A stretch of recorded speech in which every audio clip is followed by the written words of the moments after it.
Hai teman-teman, selamat datang di channel Artikel YouTube. Channel pertama cerita Kenshin. Kali ini admin upload lagi ya. Terima kasih. Kisah pemuda kaya, anak bos besar, pemilik 73 perusahaan, yang menjadi cleaning service. Episode 796. Di balik jendela. Di balik sifat angkuhnya, Diana yang gengsi dirinya, tak mau mengakui Kenshin, kalau Kenshin statusnya berada jauh di atasnya, lebih kaya darinya. Setengah hati Diana menolaknya. Tapi anehnya, dia sedang menunggu Kenshin, yang dijemput ajudan papinya. Padahal bukan Kenshin yang datang, melainkan Paijo dan Iwan. Paijo dan Iwan pun bingung sekali. Tiba-tiba dikira Kenshin dipanggil Tuan Muda oleh orang yang tak dikenalnya. Dikawal pula disambut dengan ramahnya. Iwan bingung jadinya. Di tengah jalan Iwan bicara pada Pak Dery yang di situ. Saya bukan Tuan Muda Pak. Saya ini namanya Iwan, dan sedang akan mengambil kunci mobilnya teman saya. Pak Dery pun malah berkata, "Oh, tak usah merendah begitu Tuan Muda. Kata bos saya Tuan Muda memang sederhana. Kita diminta bersikap sopan dan menjaga Anda. Jadi tak perlu segan Tuan Muda. Sebentar lagi sampai rumahnya bos saya." Paijo dan Iwan yang tak mengerti, disuruh Kenshin mengambil kunci mobilnya yang hilang.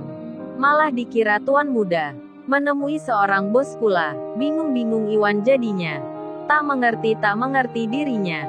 Kemudian, Iwan dan Paijo pun tiba.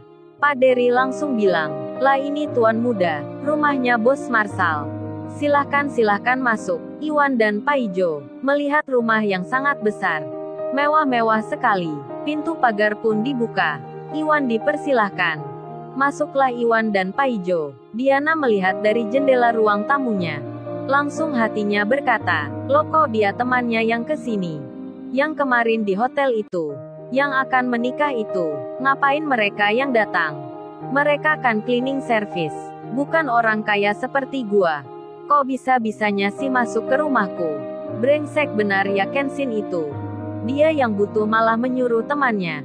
Mentang-mentang anaknya orang kaya, lantas bisa mempermainkan gua.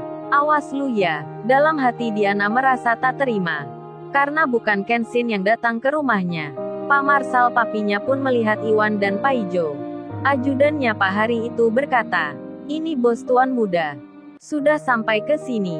Tadi diusir security, dan security-nya sudah saya marahi. Mari Tuan Muda silahkan duduk saja." Pak Dery bicara ramah dan tersenyum. Pak Marshal bosnya dan maminya Diana melihat Iwan dan Paijo. Kok tak seperti yang ada di foto? Apa benar ini Tuan Muda itu? Apa wajahnya berubah? Meskipun demikian, Iwan dan Paijo pun diminta duduk di kursi. Namun sebelum itu Iwan bicara, "Oh, ini saya mau mengambil kunci mobil Pak. Hanya itu setelahnya kami langsung pergi." Pak Marshal pun menjawabnya, "Iya saya tahu tapi tunggu sebentar ya masnya berdua. Silahkan duduk dulu." Pak Marshal dan istrinya pun menemui Diana putrinya. Langsung saja bertanya, "Diana apa itu yang bernama Kenshin? Kok beda dengan yang di foto tadi? Apa Pak Dery salah orang atau gimana?" Diana menjawabnya, "Bukan Dad, mereka bukan Kenshin. Tapi teman kerjanya. Mereka kerja cleaning service."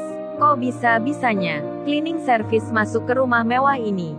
Nggak pantas itu Daddy. Kalau bukan temannya Kenshin itu, pasti Diana sudah mengusirnya. Kurang ajar sekali Dad Kenshin itu. Dia yang perlu malah menyuruh temannya. Memang kita ini siapa? Tak sopan sekali dirinya. Kalau gitu jangan diberikan Daddy. Biar dia ambil ke sini." Diana aja yang bilang pada mereka. Diana pun keluar ke ruang tamu menemui Iwan dan Paijo. Papi dan maminya pun demikian. Seketika itu juga, Paijo pun kaget sekali melihatnya. Terkaget-kaget dirinya melihat Diana, cewek kaya yang dipanggil Tuan Putri. Wanita yang jahat dan sombong sekali. Bertemu lagi di sini. Dan ini rumahnya. Paijo gemetaran, karena tiba-tiba dikejutkan.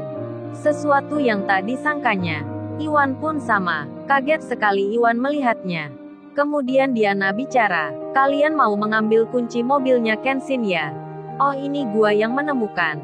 Gua nggak sangka kalian yang kerja cleaning service bisa masuk ke rumahku dan duduk di sofa berharga miliaran.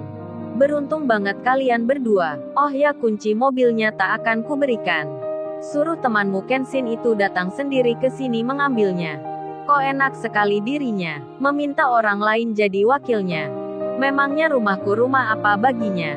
Telepon saja temanmu. Minta ambil sendiri. Tak sopan sekali menyuruh-nyuruh orang. Iwan pun ditolak. Kunci mobil itu tak diberikan. Kemudian Iwan menelpon Kenshin. Halo bro, aku dan Paijo sekarang ada di alamat rumah yang lu tunjukkan. Memang benar kunci mobilmu di sini. Tapi orangnya minta lu sendiri yang mengambilnya. Katanya lu tak sopan bro. Yang butuh lu tapi meminta orang lain datang. Gimana ini bro, apa lu bisa ke sini? Iwan tak bercerita. Kalau Diana maksudnya Diana yang menemukan kunci mobilnya. Kenshin menjawabnya, oh bisa Wan, kebetulan ini aku ada di jalan.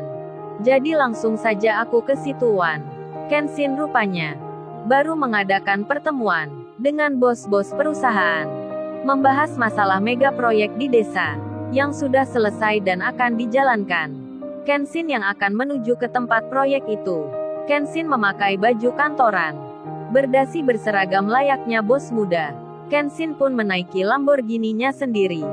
Dan saat itu ada pula orang-orang penting yang bersamanya.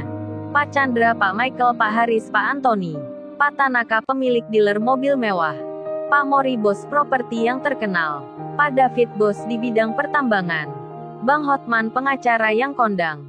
Serta ada pula Tuan Sasaki ayahnya Larissa, Pak Henry ayahnya Kaori. Serta ada banyak lagi nama-nama yang terkenal yang bersama Kenshin, yang akan ke tempat mega proyek itu.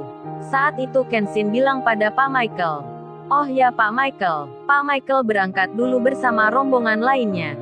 Saya tak mampir sebentar ke perumahan The Exotic Grand Royal, untuk mengambil kunci mobil saya yang hilang. Orangnya maunya saya yang mengambil sendiri. Tak mau diwakilkan orang lain. Padahal di sana sudah ada Iwan. Jadi Pak Michael berangkat saja dulu. Pak Michael pun menjawabnya. Oh kalau gitu tuan muda sekalian saja. Kita akan ikut pula. Kan satu arah jalannya, biar nanti tak terpisah-pisah. Kalau terjadi sesuatu pada tuan muda, kan bisa repot nantinya. Lagian di perumahan itu tempat tinggalnya Pak Hadi, bos PT Nirvana Mercury, yang ikut di rombongan ini. Sekalian saja tuan muda, nanti ditunjukkan rumahnya. Alamat yang dituju tuan muda. Pak Hadi pun diberitahu Pak Michael. Alamat yang diberikan Kenshin. Pak Hadi lalu berkata, oh ini rumahnya Pak Marsal. Saya tahu orangnya. Tak mengapa kita semua ke sana. Jalannya lebar sekali. Rumahnya juga besar. Mobil 100 pun bisa berhenti di sana. Rumah saya di komplek itu tuan muda. Kalau gitu kita semua akan ikut tuan muda untuk mengambil kunci mobilnya. Sekalian saya tunjukkan rumah saya nanti. Biar tuan muda bisa mampir di lain hari. Pak Tanaka, Pak Johnson, Pak David, Pak Chandra, Pak Mori, Bang Hotman dan semuanya pun sepakat akan mengantar Kenshin, mengawalnya, menuju rumahnya Pak Marsal, yang tak lain papinya Diana. Detik-detik Diana, papi dan mamanya dibuat terperangah. Dibuat terkejutnya, melihat tamu-tamu yang datang ke rumahnya. Lalu, bagaimana kisah selanjutnya? Subscribe channel ini untuk episode berikutnya. Terima kasih.